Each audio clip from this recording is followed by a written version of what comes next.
Assalamualaikum warahmatullahi wabarakatuh. Jumpa lagi pendengar Bravos Radio dalam perbincangan sejarah. Dan kali ini saya berada di kediaman Bapak Budi Swartskroon. Beliau adalah legend menurut saya dan tahu persis mengenai perjalanan peradaban Islam masuk ke Indonesia. Dan seperti biasa saya ditemani oleh Kang Iwan di acara ini. Dan sekarang di samping saya ada Bapak Budi Swartskroon. Selamat sore. Selamat sore. Assalamualaikum. Waalaikumsalam warahmatullahi wabarakatuh. Senang sekali. Luar biasa nih, Kang. Langsung berasa energi seorang besar. Seorang besar, luar biasa. Langsung berasa. Saya merasa seorang legend. Legend. Saya kenal beliau beberapa puluh tahun Sebentar. yang lalu. Beberapa puluh ya? Bukan beberapa tahun yang lalu. Beberapa puluh tahun yang lalu.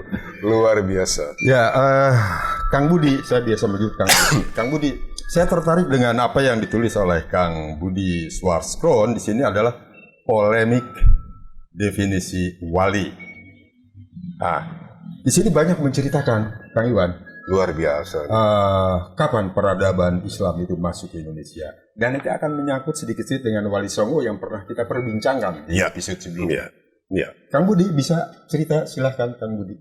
Sebelum kita berbicara lebih jauh, saya kira kita perlu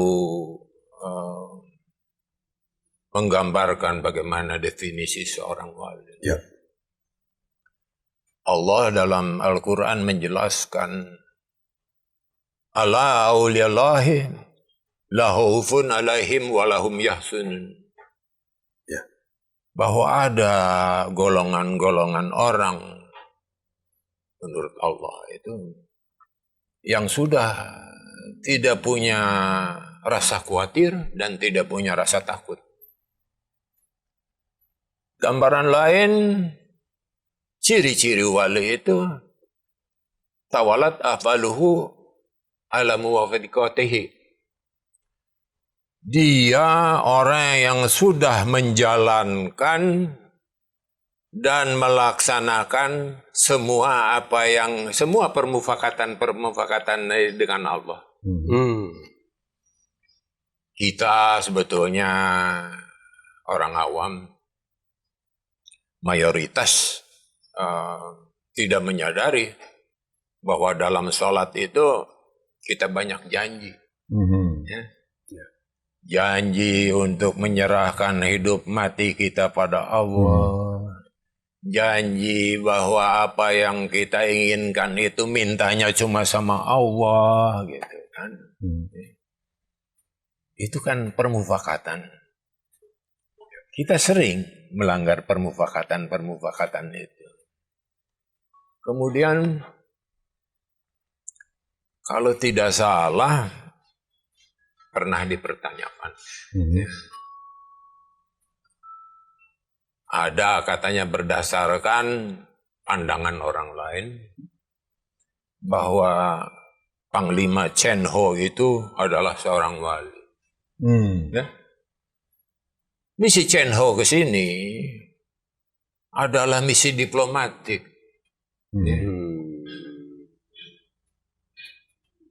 Islam pernah diperkenalkan sejak abad 7.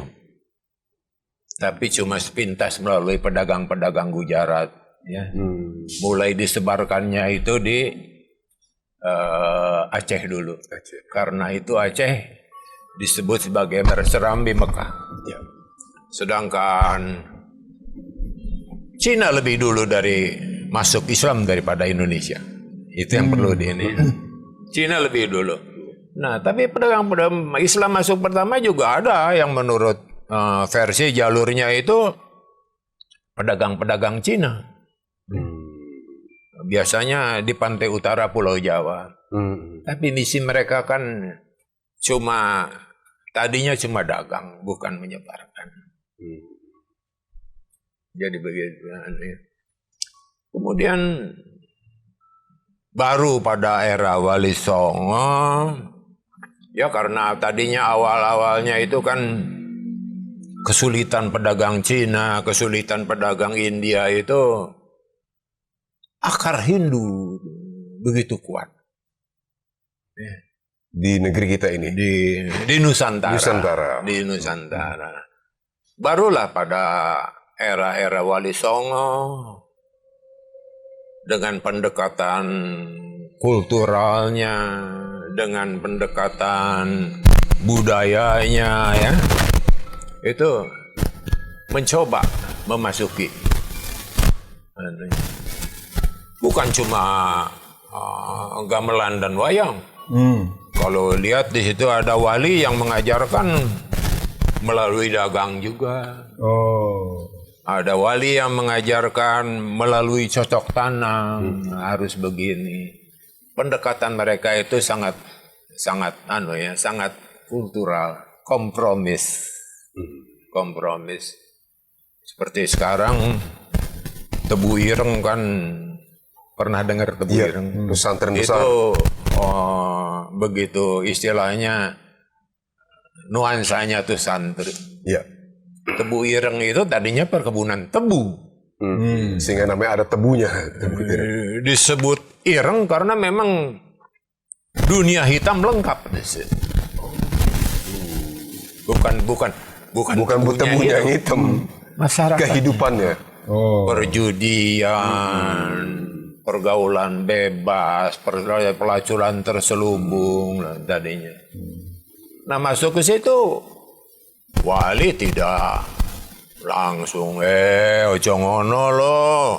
Itu bertentangan sama ajaran itu, enggak begitu. Judi ikut judi. Mulai. Pendekatannya sangat kultural. Masuk secara pelan. Masuk dulu ke dalam. Ikut judi, pelan, ada gitu. yang kalah.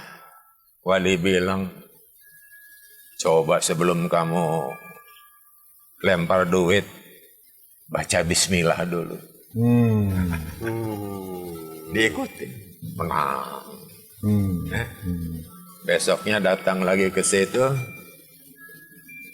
kalah. Dia bilang lagi sama saya, sudah baca bismillah kok kalah. Sekarang gini, sebelum ke sini kamu wudhu dulu. Wudhu bismillah sebut, menang lagi. Main berapa kali kalah lagi. Lo saya kayak gini, cobalah sebelum wudhu syahadat dulu sekarang. Menang lagi. Begitu pelan-pelan. Sampai akhirnya yang tadinya penjudi, yang tadinya suka main sama bini orang, sadar begitu diajarin sholat apa gitu. Ya syukurlah kalau sudah tahu. Tadi disebutkan bahwa sebetulnya misi Cheng Ho datang ke Indonesia. Soalnya ada sebagian masyarakat, sebagian kalangan yang masih mengatakan bahwa wali itu adalah orang Cina.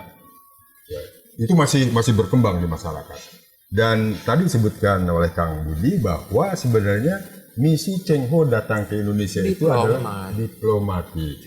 Dan memang betul dari Arab Islam menuju ke Indonesia lewat dagang tadi itu, dan datang ke Aceh kemudian.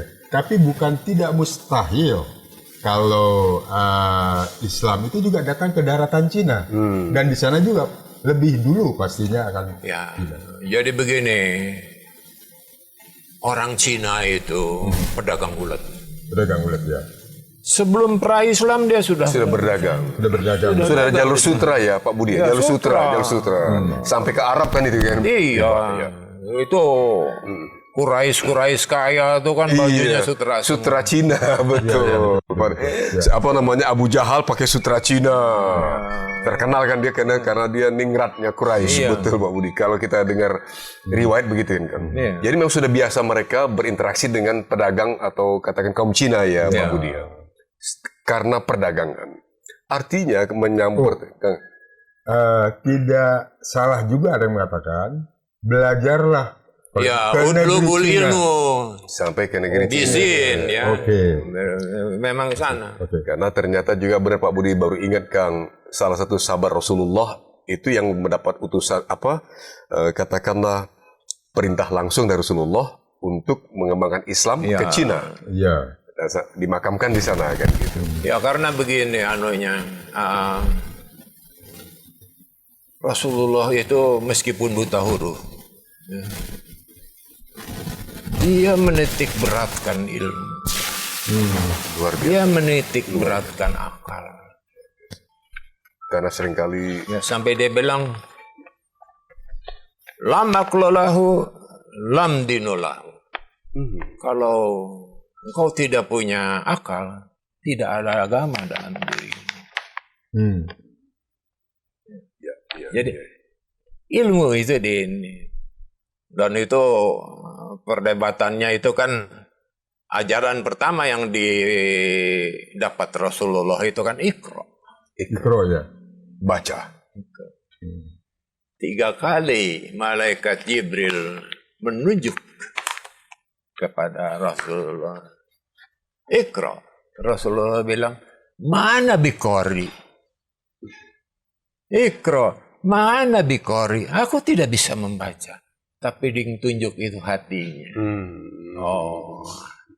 Karena itu sebetulnya nanti kalau kita kembangkan nanti, Islam itu harus dari rasa dulu. Dahsyat ini. Kalau Islam lewat rasa lebih dahulu, Dengan rasa dulu. karena itu yang paling peka ya Pak Budi, kan Ya. rasa. Lalu akal. Jadi begini, sekarang ini banyak ya. Tadinya siaran Islam, tadinya kemudian podcast-podcast. Iya. Saya kadang melihat mereka ini hostnya bicara tentang pedas umpamanya ya. Iya. Narasumbernya bicara tentang pedas. Tapi mereka tidak pernah makan cabai. Itu Ya, dia. Ya, ya, ya. gimana orang Saya suka itu. Gimana orang bisa ngomong rasa tapi tidak pernah merasakan? Ya, saya suka. Karena ya. Rasulullah bilang, man lam yarayu lam yarif. Orang yang tidak pernah merasakan itu tidak akan pernah paham. Sekarang ya kita loncat Oke, pertanyaannya, untuk bisa merasakan bagaimana jalannya? Kita harus melihat apa itu Islam dulu. Nah, Ya. Saya kasih perumpamaan yang mudah saja. ya. Sambal. Unsur utamanya itu rawit, garam, bawang, terasi. Boleh nanti tambah gula atau tidak. Ya. Itu. Rawit, garam, bawang, terasi. Apa kalau cuma rawit yang diulek bisa disebut sambal? Pedes aja. Cuma pedes doang. Nggak bisa disebut sambal. Ya. Apa cuma garam yang diulek bisa disebut sambal? Apa cuma bawang yang diulek bisa disebut sambal? Iya. Apa yang diterasi? Tidak. Kalau kita nyimak sedikit Kironggo Wasito, Kironggo bilang sakawani pun tunggal, keempat-empatnya itu tunggal. Maksudnya syariat, tarekat, hakikat, marifat. Kalau umpamanya rawit diumpamakan syariat, garam diumpamakan tarekat, bawang diumpamakan hakikat, terasi diumpamakan marifat, diulek, nah itulah Islam. Jadi jangan sepotong-potong. Menarik sekali. Eh? Menarik sekali. Tapi saya melihat itu bagi saya make sense, Kang. Iya. 4 aspek tadi harus satu agar holistik kan pemahamannya. Ya, holistik, menyeluruh. Tidak tersepotong-sepotong kata Pak Budi tadi kan. Satu. Repotnya kalau orang hanya melihat Islam itu syariatnya saja. Dan itu kalau misalnya keliwatan atau berlebihan, dia bisa radikal. Nanti kita bicara itu. Itu yang dimaksud udhulu fi silmi hafah. Kalau kau masuk Islam, masuk ke seluruh. Iya. Kafah. Apa? Nah, itu tadi barusan mau disebut kalau menurut sudut pandang saya itu orang bisa jadi fasad, radikal, orang bisa jadi sindik, dukun-dukunan. Iya. Sindik. Pakai Z.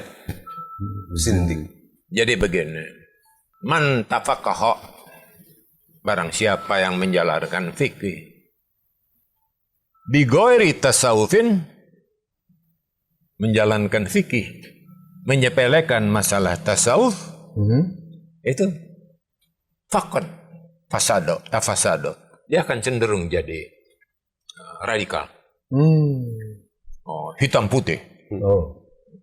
Menurut gua begini, kalau lu nggak ikutin cara gua, kafir lo.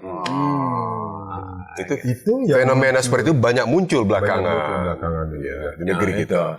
Sebaliknya, man tasawafa bigoiri tafakuhin, siapa menjalankan tasawuf tapi menyepelekan masalah fikih, fakad tasandaka, dia bakal sindik. Tasandaka, dukun-dukunan. Ya maaflah, belakangan kan ada yang bilang Rocky Gerung itu Rasulullah. Iya kan? Iya, itu Pak. Rocky Gerung itu Rasulullah.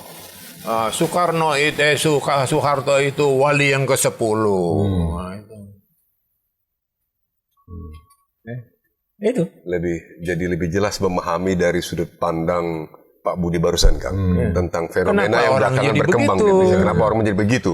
Iya. Karena diambil satu-satu aja ya Pak ya, Pak Budi. Iya, jadi kalau jangan dipisah, dipisah bahaya. Dia harus sama-sama, seimbang. Itu, makanya ada penjelasannya. Wa man kana jama'a bainakum, jadi yang tadi fikih dan tasawuf itu faqad Abdullah. Maka dia akan jadi hamba Allah. Abdullah, hamba Allah. Ya.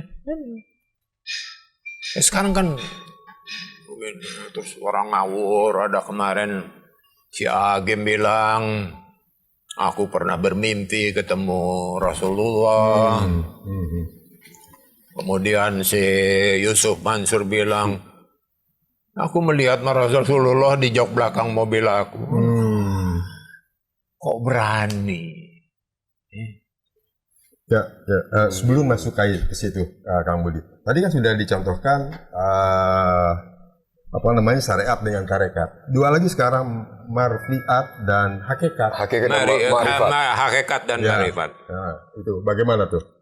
Contoh. Kalau digabungkan kedua itu, apa yang digambarkan jadi ihsan. Oke. Ya? Hakikat dan marifat itu jadi ihsan. Ihsan. Bahasa kitanya, bahasa yang lebih biasa, jadi gini, baik, gambarannya orang gini. baik. Begitu. Ihsan itu man ubadi ka anak kata rohu. Barang siapa yang waktu dia beribadah, seolah-olah dia melihat dia. Melihat Yang Maha Kuasa. Ya. Apa tadi kaitannya dengan seperti Yusuf Mansur dan bukan jauh. Jauh lagi. Seolah-olah melihat dia. Rasulullah itu bahkan tidak pernah dipertemukan dengan Allah. Dia hanya melihat sinarnya. Waktu Isra Mi'raj itu juga tidak. Dia hanya melihat sinarnya. Okay. Nah, Jibril pernah bertanya sesudah, ya Muhammad, apa kesanmu sesudah engkau melihat sinar Allah? Rasul bilang, tadi waktu kau perlihatkan aku tentang keindahan surga, aku kagum. Tapi setelah aku melihat sinar Allah, keindahan surga tidak ada apa-apanya. Allahu Akbar. Wah, dalam sekali itu. Allahu Akbar. Maaf, bukan mau ngomongin orang. Bagaimana mungkin, ya bukan ini, seorang Somad bisa mengatakan pada Prabowo, saya pernah bertanya kepada Allah, bahkan sampai 3 kali bertanya kepada Allah, siapa yang akan jadi presiden? Allah menjawab Prabowo. Wah. Ada videonya. Itu bagaimana?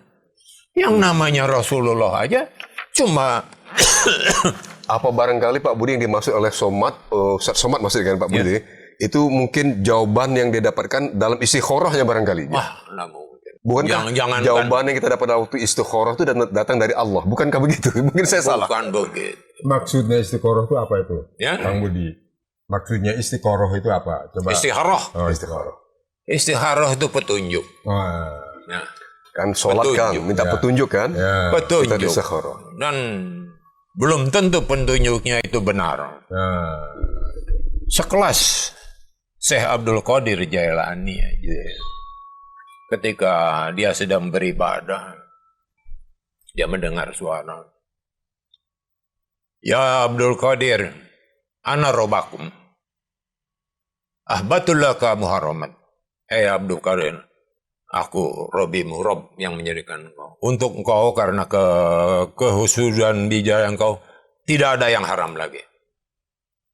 Abdul Qadir langsung istighfar. Setan kaget. Bima rofta anahu setan. Dari mana lu tahu gua setan? Paling berbicara Allah setan tidak ternyata. pernah menyuruh, tidak pernah merubah apa yang sudah ditentukan. Dia bilang, yang haram itu haram. Tetap haram sampai kapanpun. Ya. Ya jadi begitulah. Dalam agama itu kita harus hati-hati. Ya. Mungkin nanti suatu saat ada keinginan untuk makin kita mendekat pada Allah. makin banyak cobaan.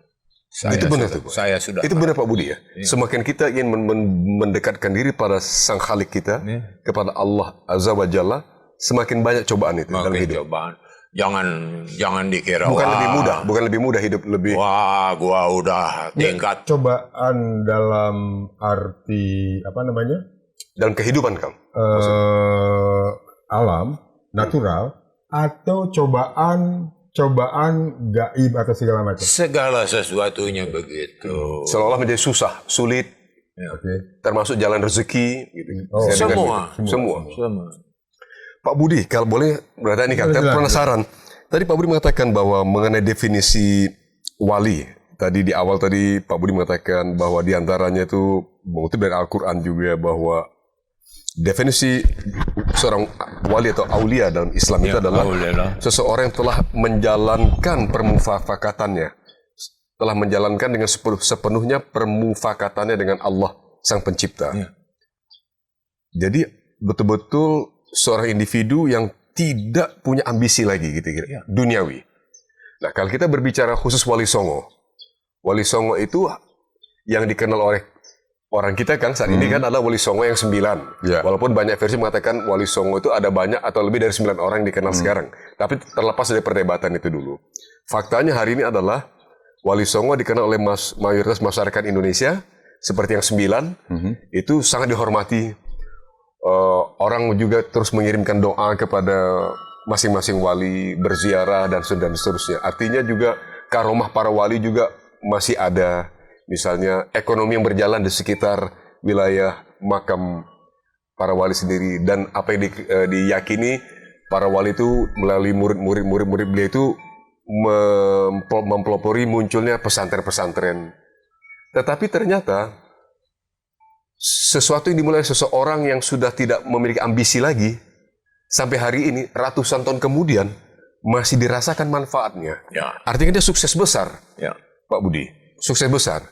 Apakah karena dahulu itu masing-masing wali itu, para wali songo itu sudah merasa yakin atau punya keyakinan bahwa apa yang dia jalankan atau beliau jalankan saat itu baik untuk masyarakatnya pada saat itu saja, atau beliau sudah merasakan akan jauh pada masyarakat yang akan datang. Pak Budi lain bagaimana, Pak? Jadi begini, kita anukan ulama itu warasatul anbiya. Warasatul anbiya. Ulama itu pewaris Nabi. Ada paradigmanya. Mualim, dia harus mualim. Orang yang berilmu. Mualim, ya. Syarat pertama orang berilmu. Muadib, dia punya adab. Mualim.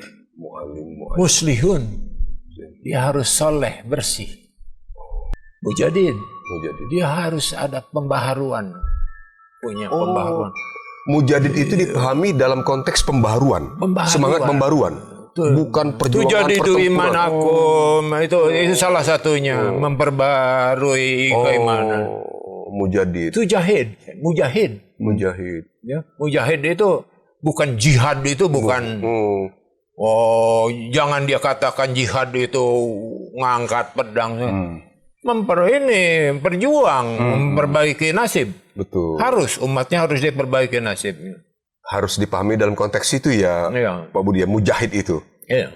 Lewat bidang yang dia kuasai misalnya. Diajari, makanya itu di siapa ada yang merombak rawa jadi sawah. Salah satu sunan. Itu ada di buku saya.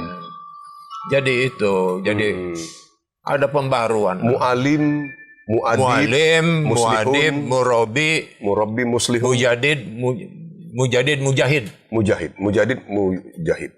Itu. Jadi itu. Syarat-syarat tadi harus dipenuhi dulu ya, gitu Pak Budi ya. Tapi begini juga, akhirnya tadi disebut 9. Sebetulnya ada 10 kan. Syekh Siti Jenar. Nah, cerita dong. Kenapa terpinggirkan Syekh Siti Jenar? Cuma begini, mohon pemikirannya dibaca dengan hati yang dingin, betul. dengan kepala yang dingin. Beliau itu terkenal dengan paradigma manunggaling Gusti. Ya. Manunggaling Gusti. Sebetulnya tidak salah. Dalam Islam ada namanya kun ma'allah, itu manunggal dengan fatakuna ma'allah. Bersatu, jadikan satu dirimu dengan Allah. Wa in lam fatakuna, kalau nggak bisa fatakuna ma'allah. Kalau kau belum mampu menjadi satu, jadi satulah dulu, ikut sama orang-orang yang sudah jatuh satu dengan Allah. Nah, cuma kemudian itu wali yang 9 itu melihat ada bahayanya. Melihat ada bahayanya kalau orang tidak memahami syariat, tidak memahami fikih secara betul, dia bisa tersesat. Dia bisa tersesat. Nah, akhirnya ya maaf, yang kurang paham akhirnya bukan salah, boleh saja kejawen. Iya. Soeharto pernah bikin mimbar kepercayaan. Ya. TVRI waktu itu. Ya. Itu dijadikan GBHN. Ya. Dijadikan GBHN. Akhirnya banyak orang-orang ya, kalau sudah eling, nggak perlu lagi lah sholat, kita kan sudah tinggi. Ya tidak bisa. Kalau Ronggo Wasito bilang, kenapa kau sudah nyampe hakikat lajeng kaknya kauri. Kak tanpa sarak tanda di. Kak tanpa sarak itu artinya hakikat tanpa hakikat tanpa syariat tidak jadi. Sebaliknya juga syariat tanpa hakikat batal. Itu menurut Tengku Basit. Hmm. Itu yang berkembang. Ya. Saya mencoba maaf nih Pak Budi, Kang Kanek, agak loncat ke sana, loncat ke sini. Ya, nggak apa-apa. Nggak apa-apa. Nggak apa-apa. Dari Wali Songo tadi, dan kita dapatkan pencerahan dari Pak Budi kan, karena sejak definisi, kemudian yang lebih kontekstual sampai ke masyarakat kita sekarang. Kita tadi saya pribadi melakukan pencerahan luar biasa mengenai pemahaman yang harus lebih utuh, mulai dari perkara syariat, hakikat, dan sampai ma'rifat tadi Pak Budi. Terima kasih. Nah, kalau kita lihat pada masa yang lebih kontemporer sekarang nih Pak Budi, kontemporer. Indonesia ini kan sekarang kalau dalam pandangan saya sebagai orang yang merasa cukup buat usia saya gitu Pak Budi, cukup kenyang sebagai wartawan. Jadi agak cukup banyak buat ukuran saya, sekali lagi maaf ini, melihat fenomena yang terjadi di tengah-tengah masyarakat. Tahun-tahun politik itu kan agak rawan ya, tanda kutip. Sementara boleh jadi sudah terlanjur ada polarisasi juga. Ya, kalau Pak Budi melihat ini Indonesia yang pernah survive dari beberapa katakanlah cobaan, ujian dalam kehidupan bernegara kita.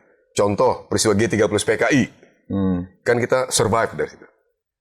Lalu peristiwa 98, kita survive juga. Saya pribadi meyakini bahwa Indonesia akan baik-baik saja, akan baik ke depan, walaupun mungkin tahun pemilu akan cukup keras. Kalau Pak Budi melihat dari seseorang yang sudah punya, katakanlah ini Kang, menurut saya penglihatan secara agama maupun secara batinnya. Are we just alright today? Saya sebagai Pancasilais mengharapkan apapun tetap NKRI ada gitu. Ya. Cuma sekarang ini paham nggak kalau jahiliyah itu artinya kebodohan? Ya, saya sepakat. Jahiliyah itu maknanya kebodohan. Betul. Nah ini sekarang sayang sekali ya. Ada suatu kekuatan besar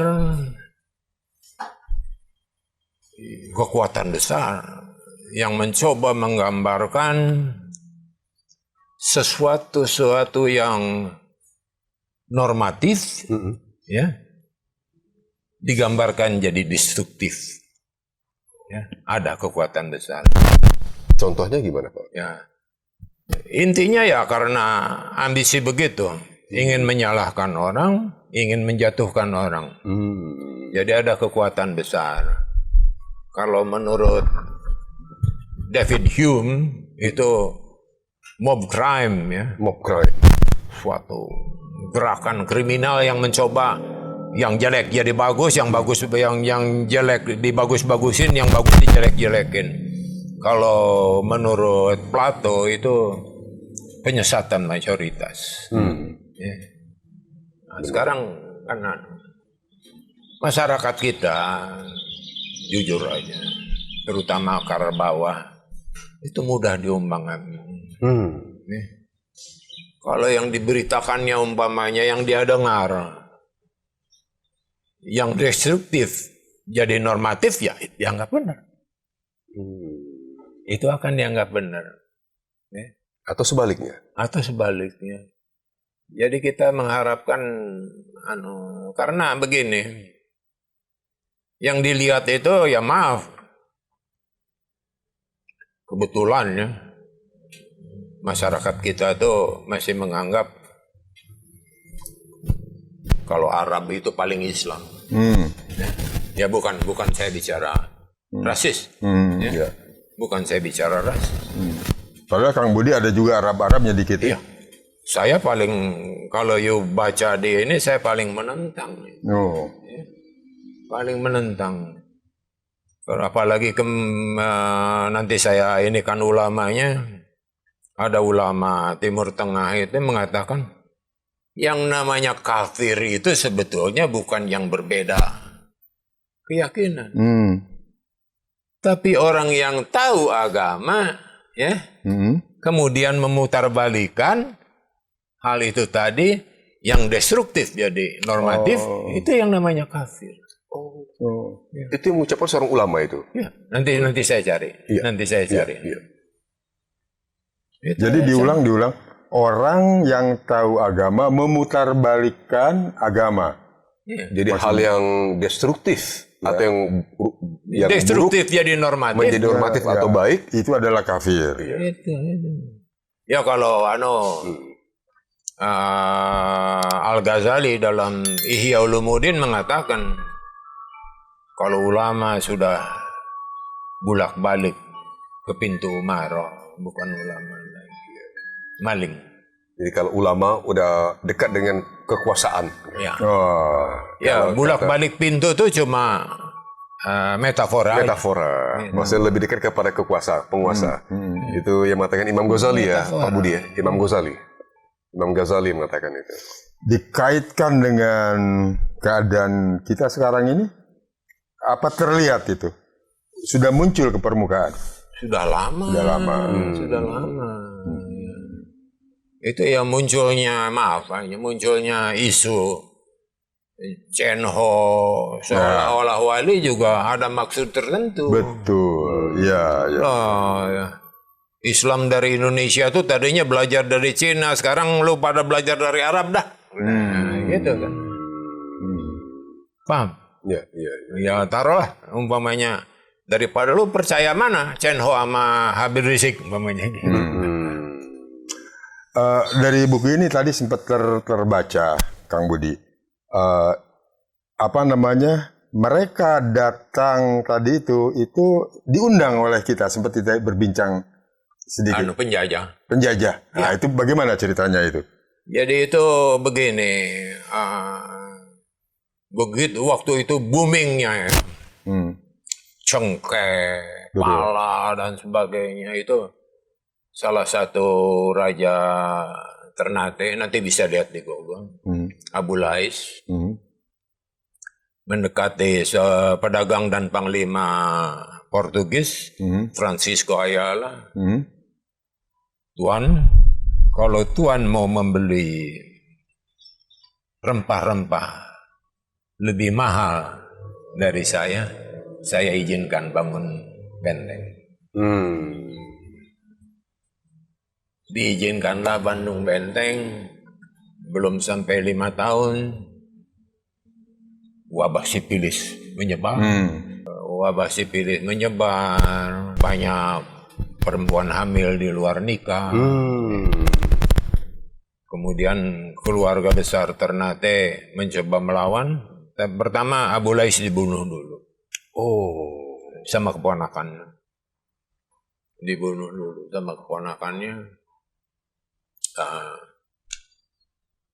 Dilawannya Portugis yang sudah punya benteng, Portugis yang lengkap dengan meriam, senapan, mereka tidak sanggup.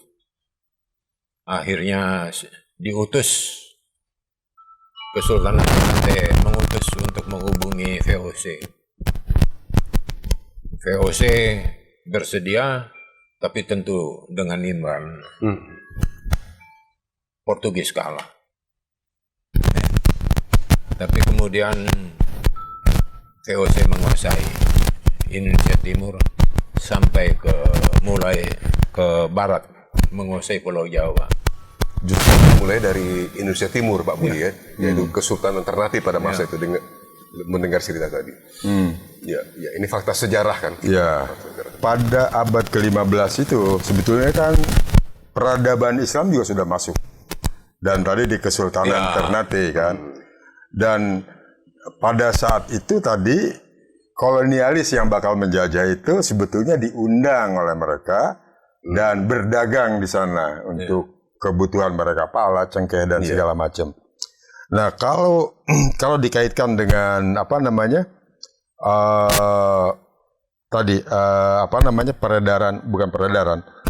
penyebaran agama Islam di Indonesia itu kan mulai dari abad pada saat datangnya Wali Songo yang pertama. Siapa namanya, Kak? Ya kalau nggak salah dari buku Ada, buku beliau juga ada, yaitu dari Ya. paling tidak dari Maulana Malik Ibrahim sudah ada ya Maulana Pak, ya? Malik Ibrahim. 1400-an Kang. 1400 gitu kan. Jadi memang sudah peredaran Islam. Jadi apa memang bisa dikatakan bahwa peradaban Islam di Indonesia itu dimulai pada awal Wali Songo Maulana Malik Ibrahim. Perlahan ya, tidak Sekaligus ya, Pak? begitu langsung Karena misinya pun sebetulnya Maulana Malik Ibrahim pun berdagang sebelumnya. Iya. Oke. Berdakwah sambil berdagang. perlahan itu tidak mudah untuk Tidak mudah. Karena tadi Pak Budi katakan di awal bahwa akar Hindu sangat kuat waktu itu. Ya, ya. Sehingga para wali termasuk Maulana Malik Ibrahim kemudian saya membayangkan mencari cara yang lebih pelan, bertahap, Iya, betul. kompromistis ya Pak sampai Budi. korban pun karena Hindu kan mendewakan sapi, Iya. dirubah jadi kerbau. umpamanya. Sehingga Begitu. pada waktu kurban misalnya di kota Kudus, hewan kurban bukan sapi Kang Karna, tapi kan kerbau ya Pak ya, oleh Sunan Kudus Ja'far Shodiq ya Pak ya. Ya. Mungkin Kang Iwan bisa nanya gini, Kang Iwan. Kenapa di kita kalau lebih itu kepada Islam Sunni daripada Syiah? Nah, itu mungkin bisa perbedaan itu apa sebetulnya itu? Nah, kemudian begini juga itu pengaruh datangnya torekat-torekat sufi Sufi ya. Ya. di torekat-torekat sufi dari Baghdad dan Ya. sebagainya. Yang paling berkembang, saya seorang Qadiriyah ya. Yang paling berkembang itu ya kalau orang Jawa bilang Qadiriyah atau Jenaran. Saya Siti Jenar. Oh, saya Siti Jenar. Oh. Jenaran itu yang paling Di masyarakat Jawa, masyarakat. Qadiriyah atau Jenaran gitu Iya. Pak. Oh, jadi sebetulnya kalau nggak ada. Qadiriyah sampai ke Sumatera mah ada. Masih, Kalau di Jawa cuma itu. Jadi Syiah dan Sunni sebetulnya Belum. belum. Oh. Belum. Lebih kini gitu Kang, udah lebih kontemporer lah. Baru kemudian masyarakat kita karena lebih terbuka, baru melihat adanya fakta Syiah yang begitu besar misalnya di Iran dan wilayah-wilayah tertentu di Arab juga sebetulnya di Saudi Arabia pun ada Syiah juga kan, tapi minoritas. Kalau nggak salah gitu dia. Tapi terlanjur kita Indonesia ini sejak Nusantara namanya dulu ulama-ulamanya sampai para wali songo tuh boleh dibilang lebih dekat ke Syafi'i, mazhab Syafi'i, sehingga Sunni dikatakan gitu. Itu dikotomi Syiah sama Sunni itu Barat yang Barat yang membuat. Betul ya Pak? Betul Pak Budi ya? Kolonial atau maksudnya Belanda atau sebetulnya Inggris terutama. Inggris? Oh, itu Barat yang melakukan itu. Pak Barat Budi. yang betul yang Menarik buat saya Kang. Pak Budi Zwaskroon, seorang legend. Sudah selama sekitar hampir 1 jam ini, lebih kurang saya mendapatkan banyak pencerahan, banyak pengayaan batin Kang, dari sisi macam-macam nih, akademis dan juga religi. Tapi kita kan tahu bahwa beliau ini seorang legend juga dari sejak sebelumnya.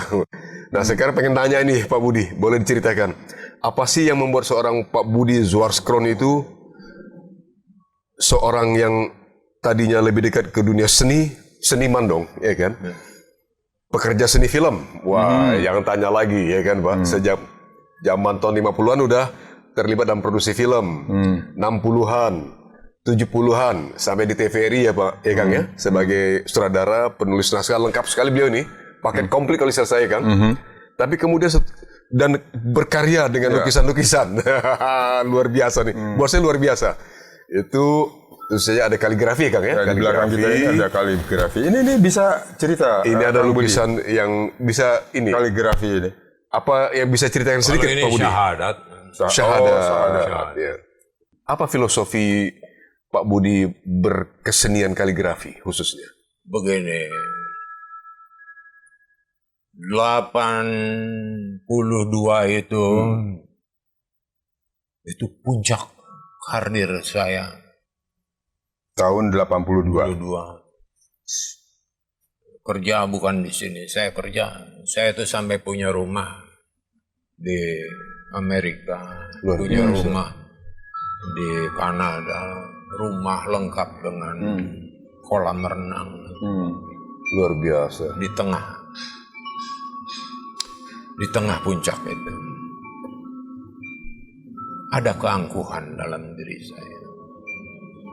Meskipun sudah dianjurkan sama Kang kawan-kawan. Budi, sebelum masuk tadi ada kata-kata yang menarik buat saya dari Kang Budi.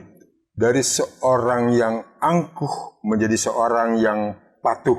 Tepatnya gimana tuh kata-katanya? Nah, ini prosesnya. Nah, Ada keangkuhan saya itu sampai saya tidak mempedulikan asuransi kesehatan dulu. Di tengah-tengah. Saya kalau materi Luar biasa. Berlimpah. Punya rumah dengan kolam renang di Amerika itu dahsyat itu. Luar biasa kan. Ya. Luar biasa. tiba-tiba saya kena low back pain. Back pain. Ya. Low back pain itu sakit punggung. Karena saya waktu jadi kameramen, kamera bukan sekecil begini. Oh ya gede. Gede. Berat sekali. 15 kilo. Saya banyak dapat duit waktu kerja meliput di daerah konflik. Iya. Vietnam, Kamboja, Angola, mana. Luar biasa. Dengan bayaran hebat dong, Ini. bayaran bagus sekali. Tahu, kadang-kadang cuma sendiri di mana saya harus menanggung kamera yang sekitar 12 kilo. Betul. Berat sekali itu. 12 Belum kilometer. baterainya. Baterai, tripod. Dia nggak pakai tripod. Enggak. Panggul. Recorder kan terpisah. Ken. Recorder terpisah. Ken yang Ken. 400. Iya. itu 10 Ken berapa kilo? Masih film kan? Jadi film Ken zaman dulu itu berat lah itu. Nah, itu. 10 Ken berat sekali. Di mana saya harus pontang-panting, kalau orang lain dekat tembakan, kita harus dekat. Justru harus dekat. Di mana medan tidak dikuasai, kita mesti lari. Supaya dapat gambar visual yang eksklusif. Itu. Tidak ada rasa takut. Ketutup sama duit yang gede. Nah itu. Pontang-panting baru kerasa tahun 80-an Low back pain. kena low back pain. Begitu disuruh ke dokter, waduh, Maaf itu Pak Budi posisi masih di Amerika Serikat. ya masih ke dokter, wah, kosnya tinggi, bisa habis itu semua. Ya. Saya coba memang habis, akhirnya saya kembali, ya. Saya dirawat di RSAL. Minto Harjo. Ya. Saya dirawat di RSAL, kebiasaan minum masih. Supaya nggak ketahuan, saya minum vodka. Oh ya. Putih kan. Nah, Budi. Dokter Amaroso Katamsi. Sangat terkenal. Itu teman saya. Bud, sini loh. Kayak teman gitu. Iya. Gue mau ngomong sama lu. Lu jangan anggap rumah sakit itu goblok. Biar lu taruh minuman lu putih gitu. Kadar alkohol di darah lu kan masih ada. Iya. Sini, gua cuma ngomong sama lu. Kalau lu mau bunuh diri, bilang aja sama gua. Pak Dr. Amoroso Ketamsi bilang begitu. Dikasih lihat gambar. Susunan sarafnya dibesarkan 700 kali. Gambar apa itu Pak Budi? Susunan saraf. Susunan saraf. 700 kali itu cuma segede korek api. Iya.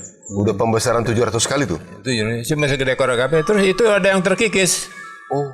Cuma kelihatan kayak selembar benang. 700 kali. Lihat begitu. Ini kalau sampai putus, lo lumpuh total minimal kursi roda. Wow. Bingung. Udah saya anggap begitu aja. saya jadi demen lihat pasien-pasien yang mau mati. Ya, oh, kalau orang soleh itu gitu ya. Ada yang wudhu dulu, sholat sambil tidur, salam, selesai. Itu yang soleh-soleh. Ada orang kaya masuk UGD, ngomongnya tuh roti saya mana, roti saya mana, orang kaya. Udah macam-macam lah. Yang paling bikin saya terpukul ulama besar. Saya nggak perlu sebut nama. Sebelum 2 minggu sebelum Idul Adha masuk. Wah, begitu dia masuk, orang yang besuk, buah-buahan, banyak sekali. Ya. Kira-kira 4 hari sebelum dia masuk UGD udah mulai, gimana sih Tuhan nih, gua kurang apa kan? Tahajud nggak pernah berhenti apa? Kok gua dikasih penyakit begini? Oh, masuk UGD, saya penasaran, pengen tahu napas terakhirnya gimana. Mengutuk Tuhan. Oh, dia seorang ulama itu. Seorang ulama dia itu. Mengutuk. Ketika sakaratul maut, dia mengutuk Tuhan. Dan Pak Budi saksikan sendiri itu. Aku mikir, ini ulama yang ibadahnya hebat nih. Matinya kayak gitu, gimana gua? Saya minta keluar dari rumah sakit. Saya bilang maaf aja. Saya udah kayaknya nggak punya harapan, saya mau pulang. Pulang saya ke Bandung. Ke Bandung, saya ngomong sama nenek saya, ini saya udah di... Maaf Pak Budi, pada saat itu pulang ke Bandung, lo back pain bagian belakang ini masih sakit? Masih. Oh, belum sembuh itu ya? Saya bilang, kondisi saya begini, udah dah. Masih ada sisa harta saya, tolong jaga anak-anak saya. Nenek saya bilang, jangan begitu, jangan ngomong begitu. Saya dibawa ke pesantren Suryalaya. Ke Suryalaya. Ketemu Abah Anom. Abah Anom. Itu ketemu. Kalau orang lain saya tahu kemudian disuruh wudhu dulu, ini saya enggak. Rambut sama masih begini, masih pakai ikat kepala. Rambut panjang. Inilah apa yang mau Abah kasih kamu sudah tahu. Apalagi nenek-nenek kamu itu, kakek nenek kamu udah berguru sama Abah, kamu udah tahu. Sekarang temenin Abah belajar aja. Oh, Abah Anom berkata begitu. Wah, luar temenin biasa. Abah belajar. Luar biasa. Nah, ini. Ada bilang dari mulai sekarang harus sholat, dari mulai sekarang nggak boleh begini. Oh gitu. Nggak bicara seperti itu, Abah. Itu tiba-tiba ada rasa malu. Gua mesti coba sholat lagi enak. Selama 40 tahun saya jadi murid dia, tidak pernah diajarin ayat, tidak pernah dibilang jangan, tidak pernah dibilang harus. 40 tahun. Selama 40 tahun sampai beliau wafat. Tapi begitu suka aneh. Kalau bingung pamannya gini. Kalau saya nanya dia sama dia, nih ayat begini maksudnya, tanya aja sama yang punya. Maksudnya tanya yang punya itu tanya langsung ke Iya. Nggak ngerti. Luar biasa. Tapi begitu lama-lama mau nggak mau aku kan belajar bahasa Arab sendiri kan, tahu. Otodidak. Terus dalam kira-kira 6 tahun pertama, aku mau nanya, gitu. Mukanya marah gitu. Kamu terlalu nganggap aku nih kayak dukun aja. Mulai dari situ saya tidak bertanya. Jadi gitu aja, mohon. Mudah-mudahan aku dikasih petunjuk. Ada. Luar biasa. Luar biasa Abah itu ya. Nah, Tapi emang Abah Anom itu cara mengajarnya begitu atau Hanya khusus kepada Pak Budi saja. pada Kang Budi? Iya. ada 2 orang yang dikasih pelajaran serius. Saya sama Ustadz Ali Surabaya. Dengan cara berbeda seperti itu. Ustadz Ali itu Berarti beliau ini santri khusus, Kang. Santri khusus Abah Anom. jadi Ustadz Ali itu bekas preman malah. Bekas jagoan Blok M, Oh, bekas Ustaz Ali itu jagoan mantan jagoan itu. Bandung. Gitu. Dia tuh betul-betul digenjot sama beratnya sama saya. Itu sampai baru dia berubah itu benar-benar dididik Ustadz Ali. Sampai tinggal pun harus di kandang sapi di dekat Tambang. Kalau dia, Abah selalu bilang sama orang Surabaya kalau ketemu sama Ali, siapapun, kamu ke Surabaya ketemu sama Ali. Ada rombongan 1 bus datang, dia masih tinggal di kandang sapi, bingung Ali. Minjem cangkir dari tetangga. Sekarang hidupnya sudah punya guest house yang sama bagusnya dengan hotel di Surabaya. Ustadz Ali ini. Dia kona. Berarti Pak Budi bergaul lama dong dengan Ustadz Ali ya? Sama pada Ya, masa yang karena sama. kita sama-sama. Sama-sama Saya menjadi- juga sama-sama membina di Surabaya tahun 80-an. Surabaya masih penuh preman. Iya, kebayang itu. Ya kita ngobrol sama preman. Kalau saya penampilan saya ya kayak begini. Kalau nanti ngobrol sama preman penampilan ulama jauh lah. Iya. Beliau keren banget. Rambut masih panjang tuh, Pak. Gondrong. Wah, saya bayangkan tuh. Seniman ya kan. Nah, itu bisa diterima banget tuh oleh kalangan Surabaya. Nah, dari situlah keangkuhan itu hilang. Apa yang perlu dibanggakan? Apa yang perlu dibanggakan?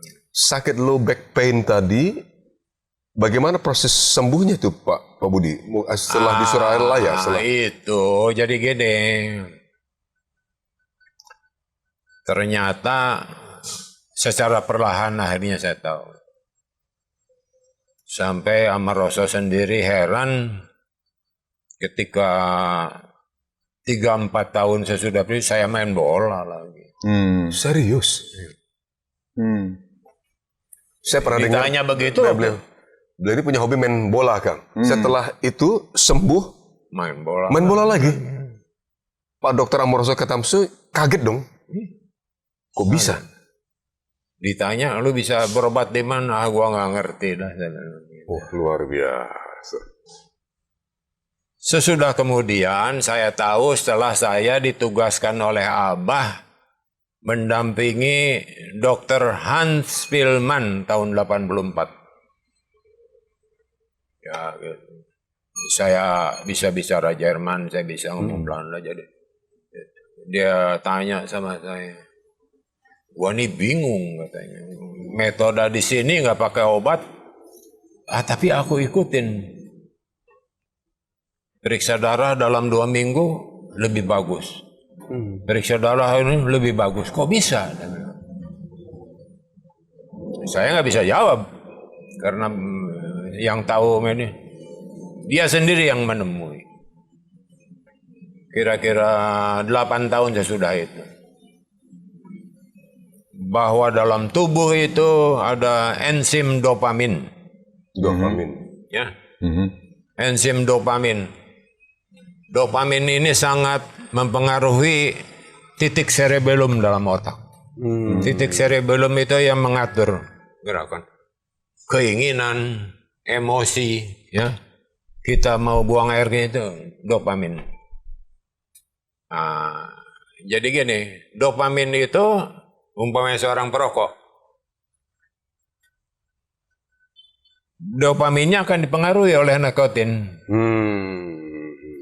Makanya kalau orang merokok kayaknya biasanya kalau berak mesti ngerokok baru bisa berak. Karena dopaminnya sudah diatur sama Oleh nikotin. Nah, gitu. Jadi dopamin itu di samping rasa-rasa begitu rasa senang, ketentraman. Makin banyak tubuh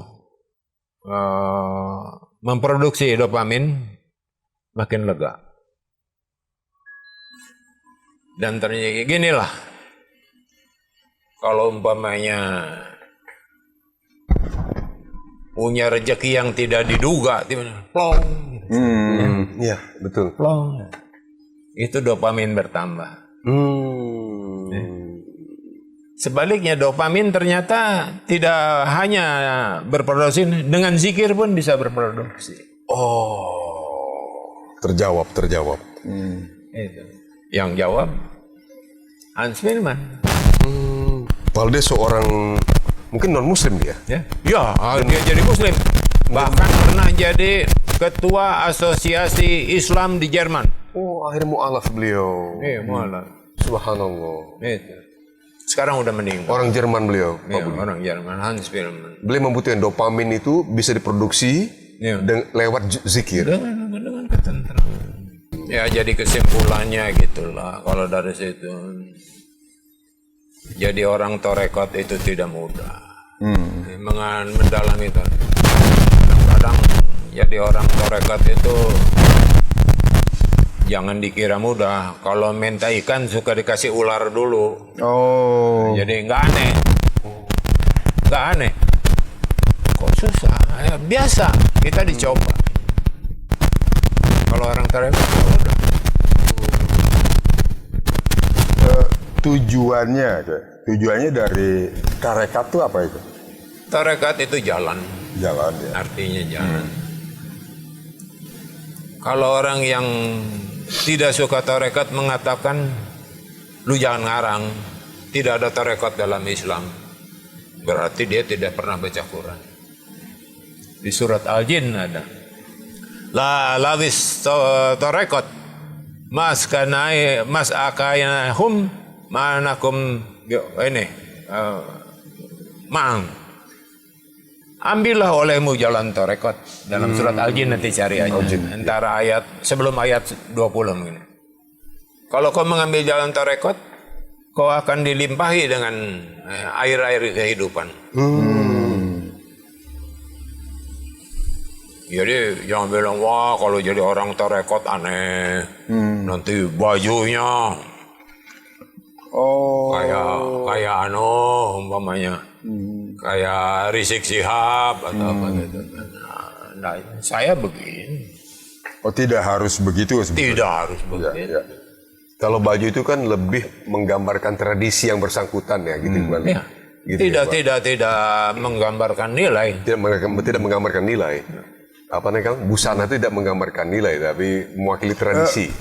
Pertanyaannya sekarang bagaimana kita bisa menilai bahwa dia tarekatnya itu memang sudah pada jalannya dan benar. Bagaimana kita bisa tahu itu? Sulit menggambarkan. Sulit menggambarkan. Banyak orang malah menyembunyikan, tidak ingin memperlihatkan. Ya. Yang benar-benar itu menyembunyikan itu Pak Budi ya. Tidak mau pamer artinya gitu. tidak memamerkan. Ya. Tidak memamerkan. Orang tarekat itu apa ya? Apa bisa dikatakan begini Kang Willy? Dia mempelajari tarekat itu untuk dirinya sendiri, bukan untuk orang lain. Bisa aja gitu. Gini aja. Dia kadang-kadang merasa ingin memperbaiki dirinya sendiri. Kalau dia sudah bisa memperbaiki dirinya, orang sekampungnya biasanya terpengaruh tanpa usah dia diajari. Iya.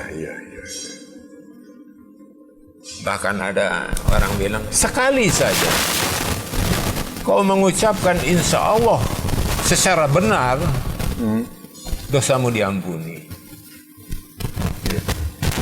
Mengucapkan insya Allah la ilaha illallah secara benar, dosamu diampuni. Sahabat bertanya terus, kalau macam mana orang yang sudah berkali-kali mengucapnya, orang sekampungnya ikut diampuni. Itu sabda Nabi ya. Ini tinggi sekali dia falsafah ini. Sangat tinggi gitu kan. Dan kalau begitu tidak banyak dong di Nusantara ini yang seperti itu. Ya, Tidak banyak. jadi kalau ada orang Atau banyak karena tadi dia tidak terbuka, tidak Bisa jadi tertampil, begitu, tidak kan? terlihat. Banyak sebetulnya. dari wajah biasa bisa kelihatan teduh. Oh. Teduh orang ada teduh. Sampai Ibnu Rusdi mengatakan,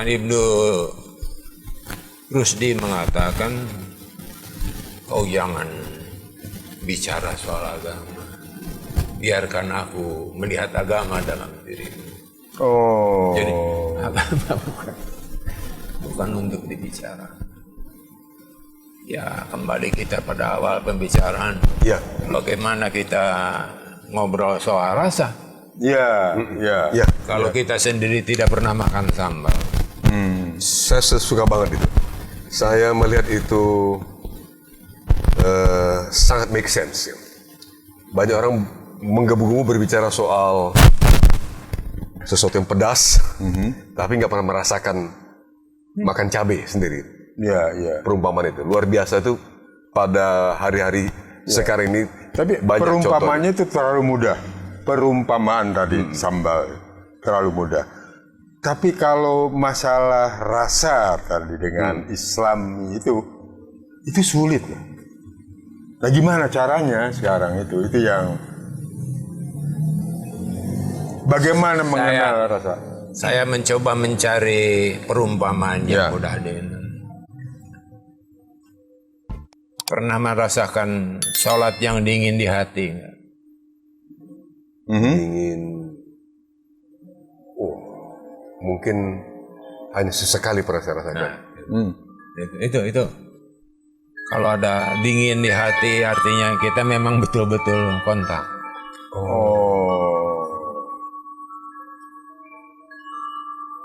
Saya pemain film ya. Ada beberapa film semasa Abah masih hidup. Umpamanya saya main di Syekh Siti Jenar, Ratno Timur sebagai Siti Jenar. Meskipun saya berewokan, tapi ada mesti ditambah crab hair. Pasang crab hair itu satu orang kira-kira 1,5 jam, 1 jam. Lama ya Pak ya. Sedangkan kalau waktu siang kita terbentur pada 2 waktu sholat. Iya. Lohor, asar. Betul. Waktu senggang saya sempat pulang dulu. Saya bertanya Bah, saya selalu merasa prihatin karena make up saya berat. Solusinya gimana? Tayamum. Apa itu? Sah. Yang penting dalam sholat itu hatimu yang sholat, badanmu yang mengikuti. Dahsyat. Dahsyat. Bukan badan yang sholat, hati yang mengikuti. Tapi hati yang sholat, badan mengikuti. Maaf. Ada orang mengira ayat yang mengatakan fa bailul lil musallina an salatihi salat tahun. Di Al-Maun an salatihi tahun. Celakalah orang yang sholat tapi meninggalkan sholat. Maksudnya, Diulang.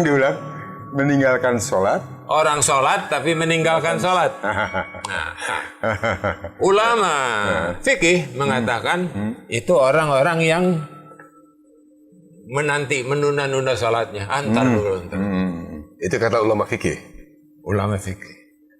Ulama torekot mengatakan orang yang meninggalkan sholat itu adalah badannya sholat tapi hatinya kemana-mana. Ada sholat sambil ngedit ada. Badannya yang sholat ternyata ya Pak ya. Ternyata yang sholat badannya, tapi pikiran sama hatinya kerjaan ngedit. Makanya apa bilang? Yang penting hatimu yang sholat, badan yang mengikuti. Ya. Clear. Ya. 40 tahun loh beliau Kang. Ya.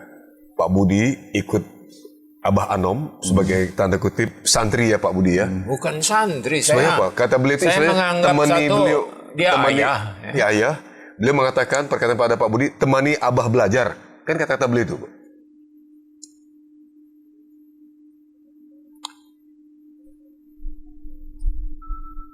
Dia hadir. Oh, dia ada.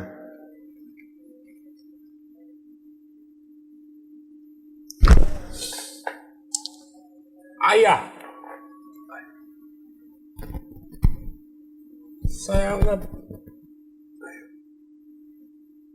tanpa dia saya binatang jalan. Bukan saja aku binatang jalan. Dulu zaman emas masih 1.000 perak. Iya. Murah sekali. Kalau di kantong 200.000 saya nggak berani keluar. Allah. Begitu hebat. Sekarang nggak bawa duit saya berani. Kulubuhum. Ya, itu di Arad atau tatmain kulubuhum ala bizikrullah. Tentramkan hatimu dengan banyak berzikir kepada Allah.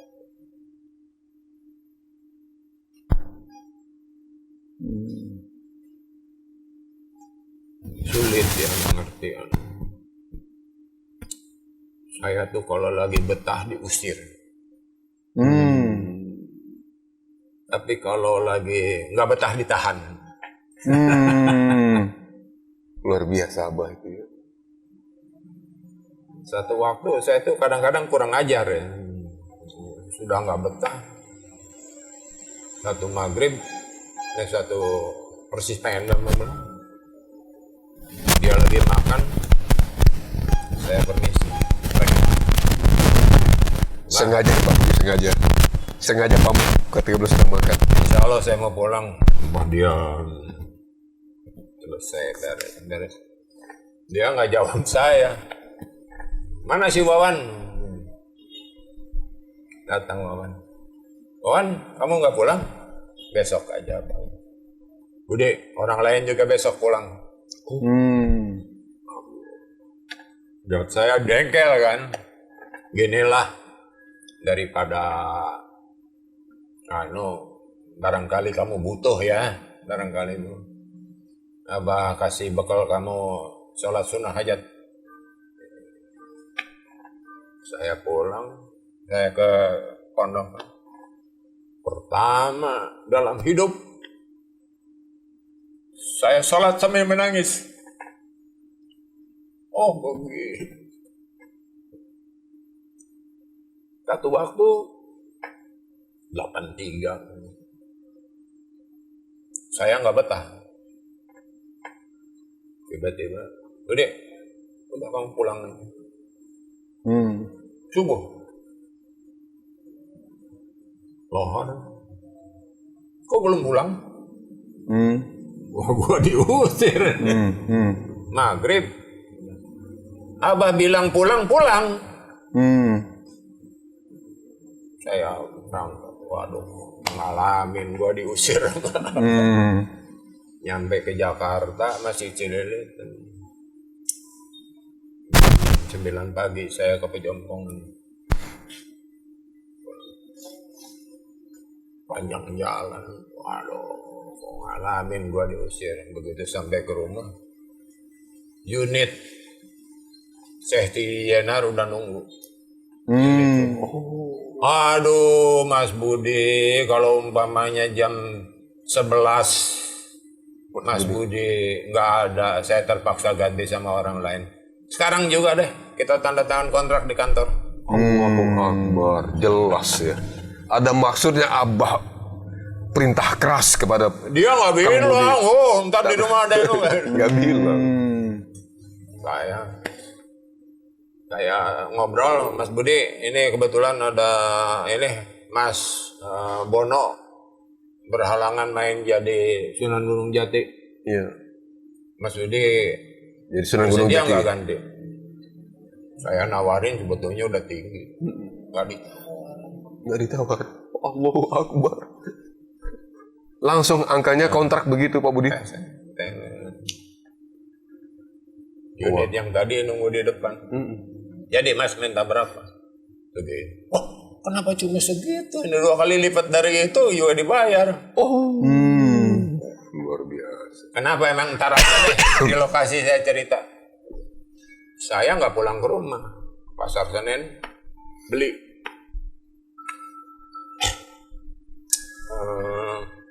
2 sarung. Langsung Suryalaya. Oh, nggak jadi itu. Kok balik lagi ke Suryalaya? Mau ketemu Abah Udah dulu. tanda tangan kontrak, udah terima duit, beli sarung ke Suryalaya. Ke Australia dulu, ketemu Abah dulu. Nyampe habis Isya. Bah, dari wali ini. Rezeki. Iya. Dari wali. Allah karim. Pagi-pagi itu yang saya dihina.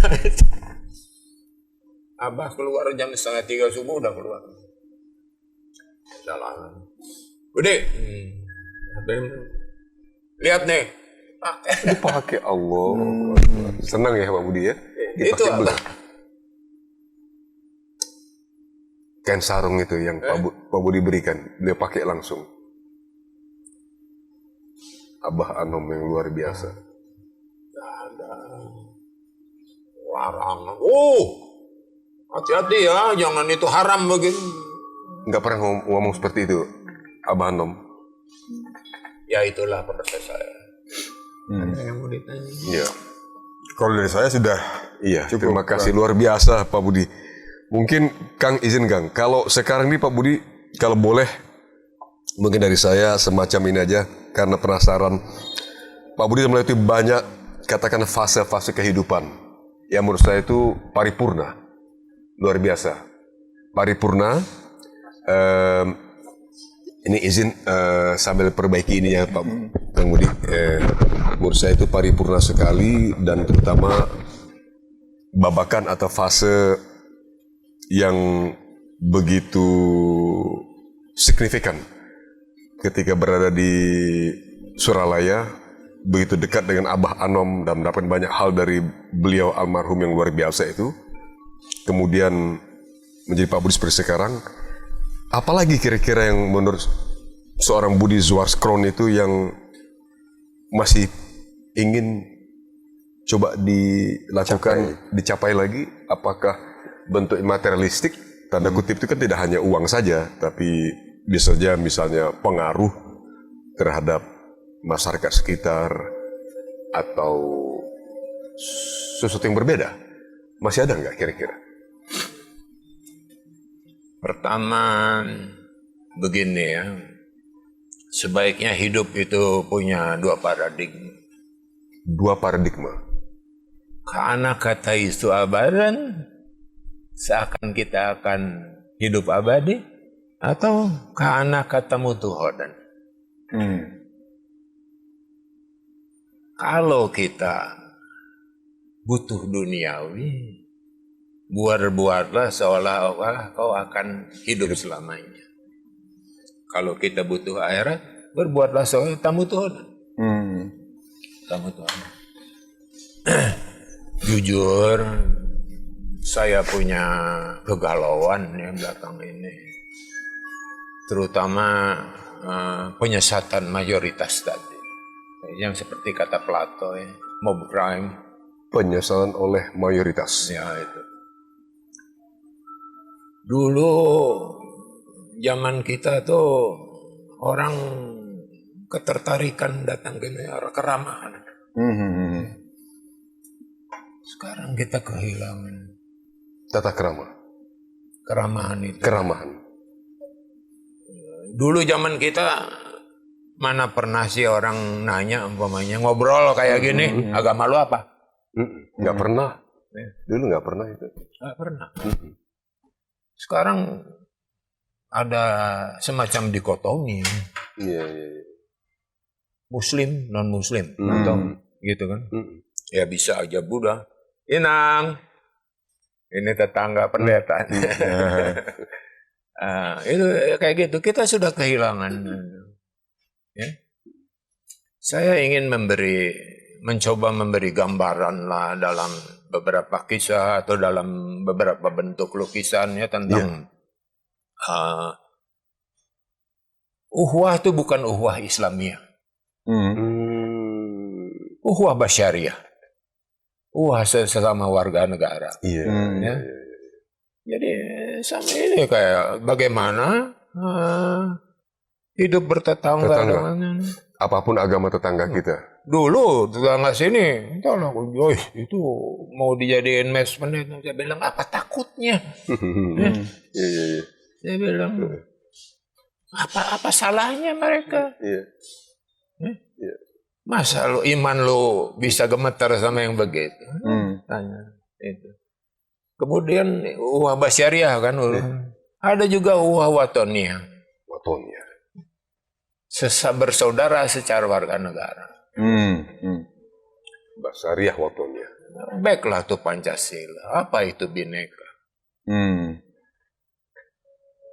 Jadi di awal tadi beliau mengatakan mengenai pentingnya menjadi Pancasila. Pak Budi mengatakan diri beliau adalah seorang Pancasilais. Jadi merampungkan ini juga dengan mengingatkan itu ya Pak Budi ya. Pancasilais. Kita jangan satu. Saya paham ya. Inna dina indallahi Islam tuh paham saya bahwa Islam satu-satunya agama yang diridhoi Allah. Tapi kita tidak perlu Nggak Besar perlu. kepala. pasang dada sama orang lain. Iya betul betul Pak Budi. Ya, Nggak perlu ngejago gitu kan. ya insya Allah. Iya iya iya. Iya. Saya masih usia saya 82, saya mohon doa aja. Saya insya Allah akan Menyutradarai Kang Budi ini akan berulang tahun bulan depan. berulang Bulan tahun. Oktober. Iya. Bulan Luar biasa. Oktober bulan depan. Apa nanti Oktober bulan depan kita undang datang lagi lagi. gitu. Saya akan menyutradarai film saya. Film Pak Budi sendiri. Ya, itu Pelangi di Atas Jakarta. Luar biasa. Mulai kapan syutingnya Pak Budi? Apa? Mulai kapan syutingnya? Sedang pembicaraan. Dua perusahaan besar sudah berminat. Pelangi di Atas Jakarta judulnya. Yang nulis Pak Budi sendiri, sutradara Pak Budi sendiri. Mengenai tentang apa itu bercerita? Tentang orang-orang yang salah tempat dan salah waktu. Soalnya sekarang di Atas Jakarta ini banyak polusi. Salah tempat dan salah waktu. Iya. Banyak. Banyak korbannya. Menarik, Mohon doa. menarik. Terus satu Pasti- lagi pasti saya akan sedang jadi film menyiapkan skenario juga. Kira-kira sesat di jalan yang terang. Wow, sesat di jalan yang terang. Skenario juga itu. Yang tadi itu Pelangi di Atas Jakarta. Luar Mohon biasa. doanya. Insya Allah akan menjadi film yang Nanti sukses. kalau jadi datang. Insya Allah, insya Allah, insya Allah. Terima kasih Pak Budi. Ini terima kasih sekali ya. Saya Mohon Kang Karna maaf berterima kalau kasih. ngomongnya ngaco. Keren Pak. Kalau kata sekarang keren, cool. Saya belajar banyak. Terima kasih. Ya. Luar biasa nih, barokah banget. Pas azan lagi Kang, pas kita azan. selesai.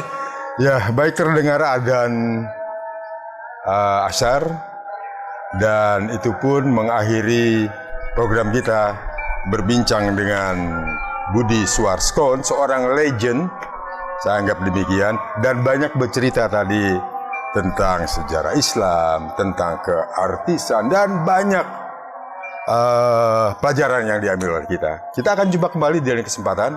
Saya ucapkan terima kasih atas perjumpaan. Wassalamualaikum warahmatullahi wabarakatuh. Waalaikumsalam warahmatullahi wabarakatuh. Nuhun.